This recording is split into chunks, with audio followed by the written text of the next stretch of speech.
الحمد لله رب العالمين والصلاة والسلام على سيد الأنبياء والمرسلين سيدنا ومولانا وحبيبنا محمد وعلى آله وصحبه أجمعين. رب يسر وأعن يا كريم وافتح بالحق إنك الفتاح العليم.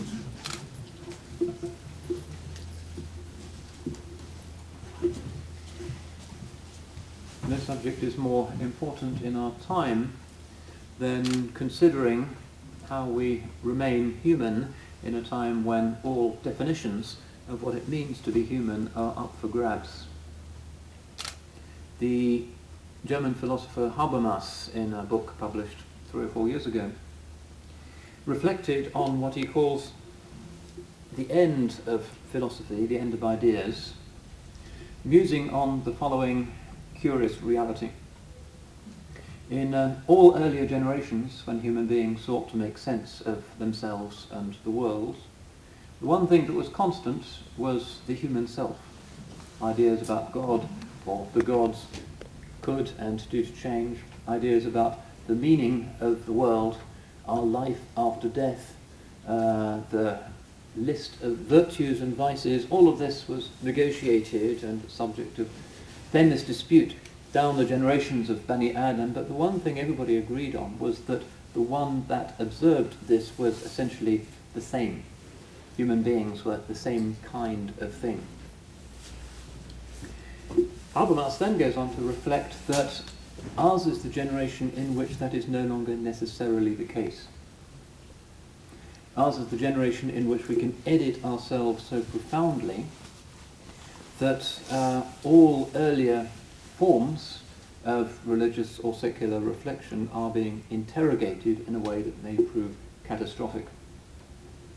And here he says, essentially, transhumanism is going to put an end to all traditional shapes of belief. Because whereas previously we always assumed that the consciousness that inhabited human brains was the same kind of thing, and that human beings, irrespective of differences of race and probably of gender as well, could communicate with each other, could exchange ideas about the good life and about meaning and about truth and about the absolute. Increasingly, human beings are not going to be able to do that. Why? Because of our capacity to edit ourselves. Not only do we understand our genetic foundation, but we are increasingly capable of mastery over it. Legislation at present restricts many of the applications of the new genetic science, but anybody who has worked in a modern university will be aware of the fact that the big questions have essentially been addressed and have been answered. Transhumanism is controversial, but it's always in the headlines. It's the big issue of the day. To what extent are we morally entitled, or even obliged, not only to find cures for diseases, but to ensure that those diseases never happen again? To what extent is it legitimate for us as human beings that grow sick and grow old and die to try and edit those fundamental aspects of the human condition out of the infrastructure which sustains the species? We can identify the aging gene. Does that mean that we should eliminate it in newborn children so that everybody can live to be 1,000, unless of course they die in an air crash or some other natural disaster? What are the implications of discoveries about the function of human memory? If we can identify the genetic basis for forgetfulness, should we eliminate that? Should everybody have photographic memory? What is the basis for our identification of genes for aggressive behavior, for antisocial behavior, for criminal behavior? And increasingly, in a strikingly deterministic way, the modern neuroscientists are saying human malfunction is the consequence of an unfortunate genetic shuffle at the moment of conception. This is the way in which our moral life is being reduced to matters of DNA and chromosomes. All of these are troubling issues. Troubling in two ways. Firstly, because if Habermas is right, and the human species within a generation or two will no longer exist, to be replaced by something that we design to be very different and very much better, but also because From the religious point of view, there is a certain rootedness between body and spirit that is going to be forever sundered. Only recently, a geneticist who's a Muslim came to me and said, the Pentagon wants him to do research into splicing human genes with the genetic material of fish to see if they can produce soldiers who can breathe underwater. It's illegal to actually do this, but they want the theoretical work done so that if the laws change as a result of the endlessly shifting public consensus on these issues, they'll be the first to do it. And his question was the practical one.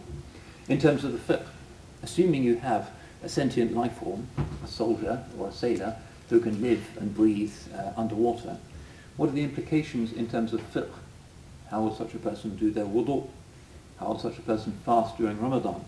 What is the hajj for such a person? And I had to admit that I didn't have anything even beginning to resemble an answer to that person. So increasingly, as educated Muslims who read the headlines and are aware of what's happening in the world, we see that the large issue of today's world is not an alleged clash of civilizations or Islam and the West. Those are sideshows. The real issue is traditional humanity face to face with our completely unprecedented ability to edit our species so that something else emerges. This, everybody agrees, is going to be the big issue of the next 20 to 50 years. I begin with this because we know that in our case, the Sharia of Islam and the Sunnah of the Chosen One, sallallahu alaihi wasallam, are about our rootedness in our bodies and in the natural world.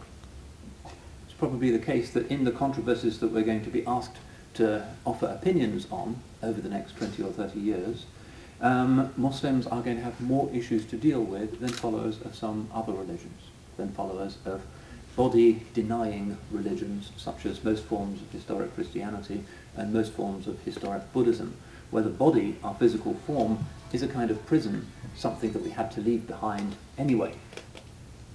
However, in the context of a religion such as Islam, where our rootedness in the ground of being comes through the body, where the body is not something that we slough off in order to release the spirit, as though it were nothing more than a cage from which our true selves have to emerge, there are going to be some very serious issues.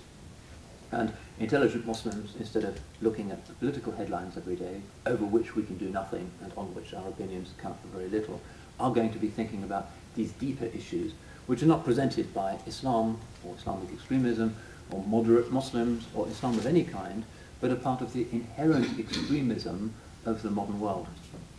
An extremism far more drastic than that dreamt up by any earlier generation.